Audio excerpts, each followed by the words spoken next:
recording. Hi there, everyone. Welcome to another burst session. This week's session is on high yield routines, choral counting. For those of you that don't know me, my name is Janice Nowakowski, and I am the district teacher consultant for mathematics and numeracy from kindergarten through grade 12. The routine of choral counting is based on research coming out of cognitively guided instruction, also aligned with counting collections as a high yield instructional routine. Students count together, the choral counting. And we used to do sort of count around the circle would be a very common routine that teachers do, counting by fives or counting by tens. But one of the things about choral counting is the teacher actually records the count in an organized manner, in rows and columns. And then once you've recorded the count after you've done the choral counting, the students then look at the record of the count and notice patterns or interesting things about how the numbers are organized, and you record their noticings. And so it's looking for patterns, looking for interesting numbers, and you can see an example of one there on the right. It involves concepts beyond counting, as you will see as we go forth with this, concepts around place value, increasing and decreasing number patterns, multiples, and don't always start on 0 or 1 or 10 or 5. Start at different and irregular starting points. What students have done this a couple of times. So, starting to count by fives, starting at 397, and still count by fives without starting with a number that has a 5 or a 0 in the ones place. So switching it up, you can count forwards, count backwards. And also, for those of you that teach intermediate and grade 8 and grade 9, you can also count with positive and negative integers. You can count with fractions. You can count with decimal numbers. So this is one of those routines that you can really extend from kindergarten to grade 9. And it also makes connections to operations as well: addition, subtraction, multiplication, division, factors, and multiples, etc. So here are some resources. This is the book that will be in most school libraries, professional libraries. It's also available at DRC, our District Resource Center. It's Choral Counting and Counting Collections. It does have an online planning tool as well on the Stenhouse, which is the publisher's, on the publisher's website, where you can enter what you want to count by, and if you want to go across horizontally or vertically, and you can print out what your count will look like to help you plan how you'll record your count. Berkeley Everett has a wonderful website with lots of different routines, and he has a choral counting page where he collects examples from teachers across North America who've done choral counting, and they submit a picture from their whiteboard or their chart stand. So you can see examples across different grades on his website. And then another resource is from the University of Washington. It's Teacher Education by Design. And also when you go to that site, it has tons of routines, but it does have a choral counting page. And you can watch videos of children doing choral counting at different grades and the types of questions the teacher asks, different prompts, different planning tools as well. So that's another wonderful resource. I think you do have to enter your email to access their resources, but they do not email you. You won't get any spam emails from them. It's just they keep track of who's accessing their resources. So the first part in choral counting as the teacher, and I would never do a choral count cold, you always want to plan it a little bit ahead of time. And so I use scraps of paper or napkins or whatever I have, Post-it notes. You can see the example in the middle of the screen there is I was doing one with a grade 1 and 2 class, and it was their first choral count. And I wanted to do something that would be accessible to them. So we did count by tens. So you can see that I've got, counting by tens, but I've done it vertically down. And I did that really intentionally because I wanted to also see some different things that they noticed. And then after I recorded the count and I went up to 200, I think originally, and then 240, I tried to anticipate what I thought the students would notice. So I can think in my mind, if a student says this, how am I going to record that? What am I going to circle? How am I going to label things? I knew they would notice that there's a 0 in every ones place. I thought that they would notice that it grows the tens place grows by 1 or by 10 each time vertically. So I recorded that. And then I also started, and this is the fun of choral counting as a teacher, you start noticing interesting patterns. So I noticed, the growing by 7 and the decreasing by 50, depending how we're looking at it diagonally. So I recorded those things before I did the choral count, and you'll see the result of what happened with the grade 1s and 2s. And then you can see on the bottom right, that's the online choral counting planning tool through Stenhouse Publishing. So you enter what you want to count by, and how many columns you want, how many rows you want, and then it will print it out for you. You can also then just project that as well, and you can point as students count along. So different ways to plan ahead, but it's always kind of interesting to anticipate what your students will do and think about that before you actually do the choral count. So these are just going to be some examples from across the grades and how choral counting, these are some examples from last year, from the year before during transitional learning, as well as 2 from this fall, from September. So this was in a kindergarten and grade 1 class. So it was their first choral count of the year. So we did counting by ones. And so I intentionally chose this placement of numbers just going 5 across to make that connection to the 10 frame, which is such an important visual tool for kindergarten and grade 1 students. I also intentionally went beyond 10 because it was a kindergarten and grade 1 class. So grade 1s are working with numbers up to 20, kindergartens up to 10, but I wanted to include another row so that they could see the 10s and 1s and see that pattern there in the 1 spot. So just like you to think, what do you think kindergarten and grade 1 students might notice in a pattern like this? What do you think they're going to have said? So think about that in your head as we go to the next slide, where I show the result of the choral count with the K and 1s. So I record their noticings in different ways. Sometimes it's under, sometimes it's beside. It depends how much room I have. And sometimes I include the child's name or their initials. Some classes really like that. They want to be honored for their thoughts and their thinking. So Kay said some numbers are the same. And so that I included their words. And then I followed up with that, like, what do you mean by that? And they said, well, like the 2 and the 2, the 3 and the 3, the 4 and the 4. So they didn't have the language of digits or ones place yet, but they recognized that there was that pattern about, that some digits were the same.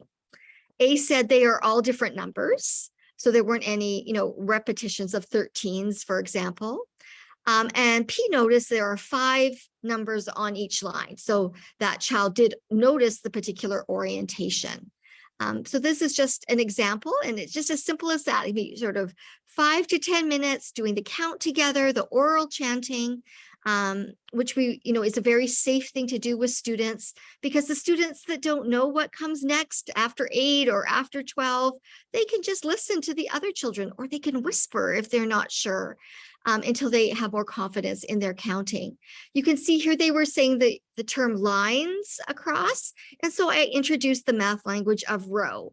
I can't remember if I introduced column with them as well, but I said the line across is called a row. And so using that language too, so they have the common language of columns and rows when they describe what they're noticing, is an important part of this routine. So here's the example from the grade 1 and 2 class. This was the one I had planned ahead of time. I chose the count that would be familiar. The grade 2s for sure knew how to count by 10s, and many of the grade 1s did as well. I wanted to listen for place value language. This was the beginning of the year, and so we're looking to see where are we with our understanding of 10s and 1s. And then you can see in that mystery box there, I included a mystery number for them to figure out. In terms of what would that number be and how can you use the patterns to figure that out. So you can see at the bottom there, it says it's always +1 going down. And this child was gesturing going down. So 10 to 20, they meant +1 in the 10 spot, 1 and 2, 1 to 2, 2 to 3, etc. And it goes that way through all the columns. It's always a 0 in the 1s place. It is +6 in the 10s place. And then some of the students talked and they said, well, it's really +60. Yeah, 6 in the 10s place, or 6 in the 10s and hundreds place. So that idea that it pluses 60 as we go across horizontally. So from 10 to 70 or 20 to 80, 60 to 20. And then one student said, well, that's how we can figure out what's in the missing part, because we go 60, 20, 180. So what's 60 more? That's what it is. I hadn't anticipated that maybe students would look for some diagonal patterns, but they didn't in this group. And again, it's early in the year and it's okay. Like I introduced that idea. I said, you know, one thing I noticed was this: you go from 10 to 80 on a diagonal, that's plus 70. And then 80 to 150 is another plus 70. And then 150 to 220, we write that in, is another plus 70. Can you see that somewhere else? So just nudging them to look at diagonals as well, beyond the horizontal and the vertical. So that's just an example from grade 1 and 2. This is an example from grade 3 and 4 class. And I chose multiples of 12 specifically because, you know, the 12 times table and counting by 12s, 12 has many factors. And it's just such an important number. So I also wanted them to be able to be fluent with doubling and halving for multiplication. And I did this orientation specifically across because you can see on the 1, 2, 3, 4, fifth column, we have 60, 120, 180, 240. So again, helping them to sort of connect to division, you know, when you're doing that repeated subtraction for those of you that teach grade 4 and grade 5, and you want to know, like, well, I'm going to subtract 10 12s, or I'm going to subtract 5 12s, and that would be 60 or 120. So just getting familiar with those multiples. So have a little think in your head about what you think grade 3s and 4s will notice. And then I'm going to do it slide by slide of each noticing, because in this case, I remember to take photos after each record. So the first thing they noticed, and I would say most of the children in the class noticed this, that the digit in the ones place is the same in each column. And again, by grade 3 and grade 4, I would expect that they have that language. And so I circled the 2s, the 4s, the 6s, the 8s, and the 0s. The next student commented that the number in each column grows or increases by 60, and they were gesturing down. So I included that arrow and recorded some of those, not all of them. Some teachers do record all the sort of plus 60s, but I find it makes the count start to get a little bit cluttered. So I don't always do that. The number in the tens, hundreds grows by 7 diagonally. So this class had done choral counts before, across and down, except for in the 4th and 5th column. And the student said, why is that? Why doesn't it work there? So like here you can see with my cursor, plus 7 here from the 10 to the 80, and then the 80 to the 150 is plus 70 or 7 tens. But then when you go here, it doesn't work. It's plus 60, and it's plus 80, and then it's plus 80 again. So, it is plus 80 all the way through. So it's plus 70 for the first 4 columns, diagonally plus 80. Anyways, they noticed that and they were curious about why that was. And so I was trying to think about sort of a next step in terms of how we could explore the mathematics of that. This next one, for the first 4 columns, the number across increased by 1. Trying to think, here. So the underlined in blue. So I try to match my comments here to the pen that I record with, so that their noticings match my record up above.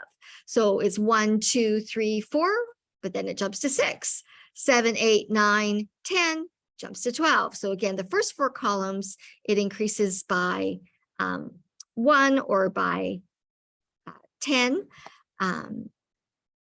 but not in the 5th column. I'm trying to remember if there was one more.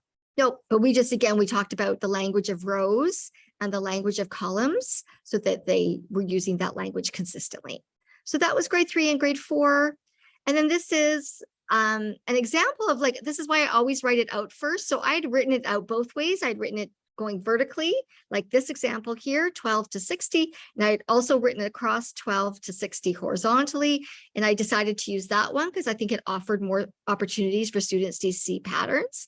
But I just did this myself beside the original one to say, like, what happens when you change how you record the count? You could do that with students, record it a different way to see if they notice different things.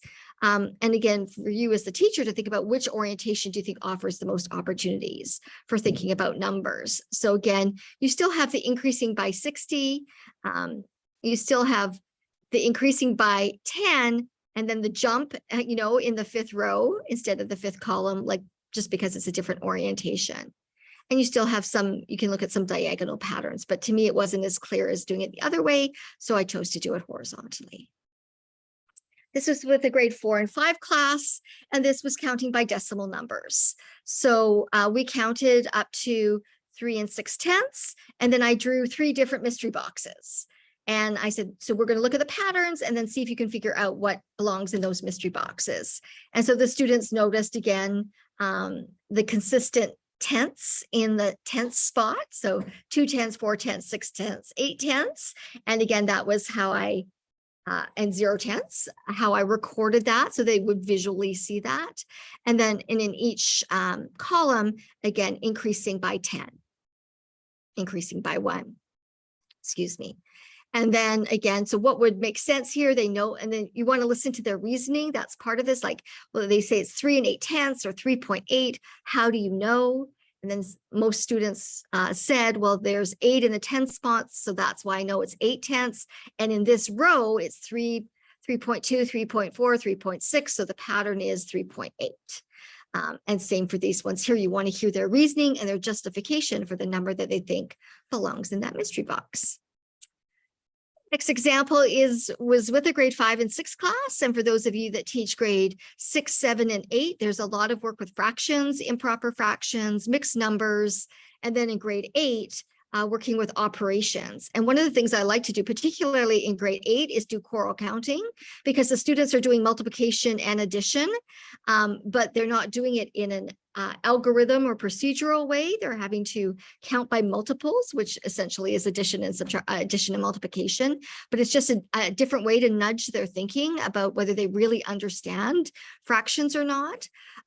When I did this, because we were counting by 2/3, I intentionally left more space. You can see here, I wrote the first, when we did the choral count, we did it with the red, 2/3, 4/3, 6/3, 8/3, 10/3, and I intentionally left space because I was hoping we would get to be able to record mixed numbers, that the students would want to do that or think of that. So I left space for that intentionally. You could also do that with decimals. You could leave space to then record in the fractional form.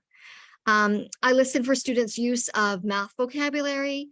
And the one thing about this, in the 5, 6 class, grade 5s are still at the beginning of the year in particular, still learning about fractions, but they could notice that the denominator was all the same. There was a 3 in the denominator. So they had something that they could contribute to that. They noticed the 2, 4, 6, 8, 10 pattern in the numerator. And so it did have access points for all students, even if they couldn't move back and forth between improper fractions and mixed numbers. And again, this is such a great connection to operations with fractions in grade 8. So you can see here in the record of the count, I've included with the purple, the arrows here, how the numerators increase by 2, how the denominators are all 3. Those are the students' comments. And then a student said, we can rewrite them as mixed numbers. And so we did that. And then they said, well, are there some patterns there? And so we circled the numbers that were whole, and they didn't sort of visually see a pattern, but then someone noticed, well, there's 2 numbers in between them. So it's every third number is a whole number. And this is the type of thing you want them looking for. And then they were describing that. And this is what one student said before their whole number is something and 2/3, then something and 1/3, which I thought was a good description of what was happening here. So we've got 8 and then 8 and 2/3, 9 and 1/3, and then 10.